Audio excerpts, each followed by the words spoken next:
ओम गणेशाय नमः।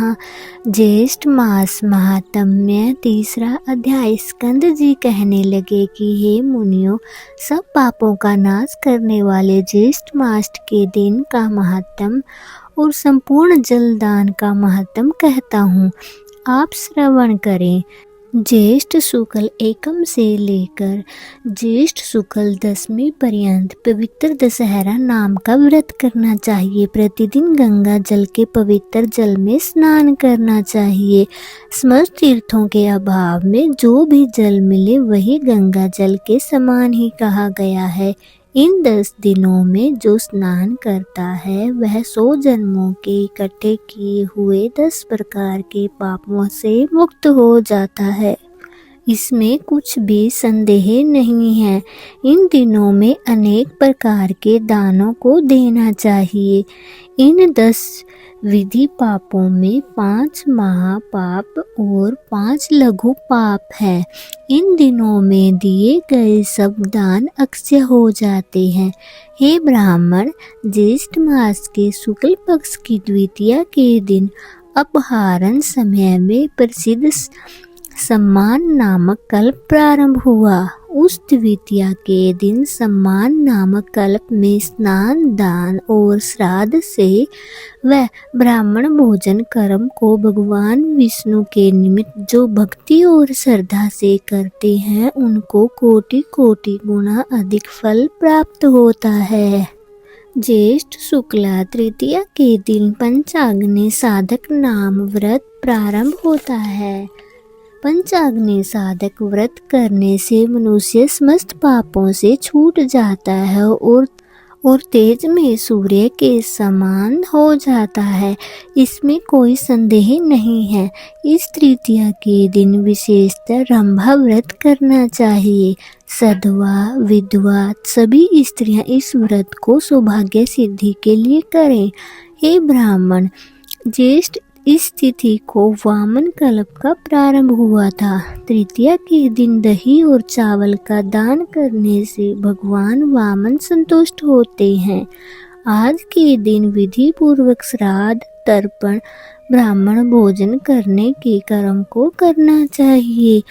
1 मास तक ब्राह्मणों को दही का भोजन कराना चाहिए। शुक्ल चतुर्दशी के दिन कपिल ऋषि के आश्रम के कुंड से 4 भुजाधारी गणेश जी प्रकट हुए। इसलिए चतुर्दशी के दिन भोजन न करें और सब लोग गणेश जी के महोत्सव मनाएं। पंचमी के दिन घी में पके हुए मालपुए आदि से ब्राह्मणों को भोजन कराना चाहिए।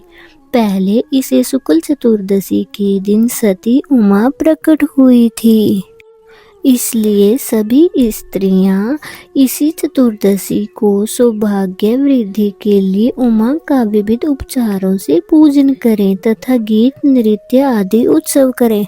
संतान की इच्छा हो तो शुक्ल षष्ठी के दिन स्त्रियां जल, वस्त्र, पुष्प, सुगंधित वस्तुओं से हवन आदि द्वारा उमा पार्वती जी का पूजन करें।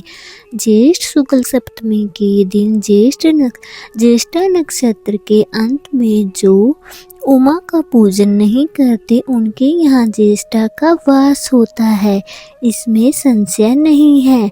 इसलिए दरिद्रता से भयभीत मनुष्यों को सप्तमी के दिन उमा का पूजन और दशमी के दिन विभव विस्तार के अनुसार गंगा जी का पूजन करना चाहिए, जिस कारण लोक पावनी गंगा दशमी के दिन स्वर्ग से अवतीर्ण हुई। अथवा दशमी, एकादशी, द्वादशी इन 3 दिनों से एकादशी का व्रत साध्य कहा गया है। एकादशी का व्रत समस्त पापों को नाश करने वाला है। इसका व्रत निर्जल उपवास करने से सिद्ध होता है।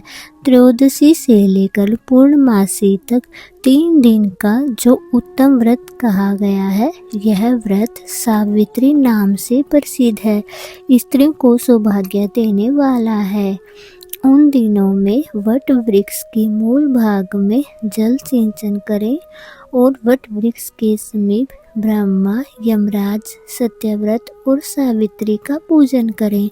इस तरह निद्रा आहार का त्याग कर 3 दिन तक व्रत करें। इसी प्रकार कृष्ण पक्ष में भी 3 दिन का व्रत करके एकम के दिन पारणा करें। यह नित्य व्रत है। स्त्रियां इस व्रत को सदैव करें। यह व्रत 1 वर्ष करने से सिद्ध होता है। ज्येष्ठ मास की पूर्णमासी ज्येष्ठा नक्षत्र से युक्त हो तो यह कोटि सत पर्व से भी श्रेष्ठ है। ज्येष्ठ पूर्णमासी के दिन मनुष्य अनेकों दानों को देवे।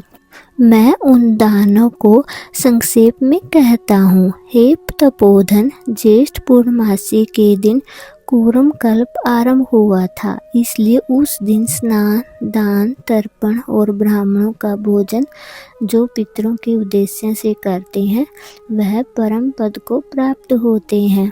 हे भूष, सतयुग के आरंभ में जिस ज्येष्ठ पूर्णमासी के दिन मनवंतर का आरंभ हुआ था, इसलिए उस दिन श्राद्ध दान करना पितरों को तृप्तिदायक कहा गया है। इस प्रकार देवताओं से पूजित इस ज्येष्ठ मास में बहुत से व्रत कहे हैं। ज्येष्ठ मास महात्म्य अध्याय 3 संपूर्णम। हरे कृष्ण।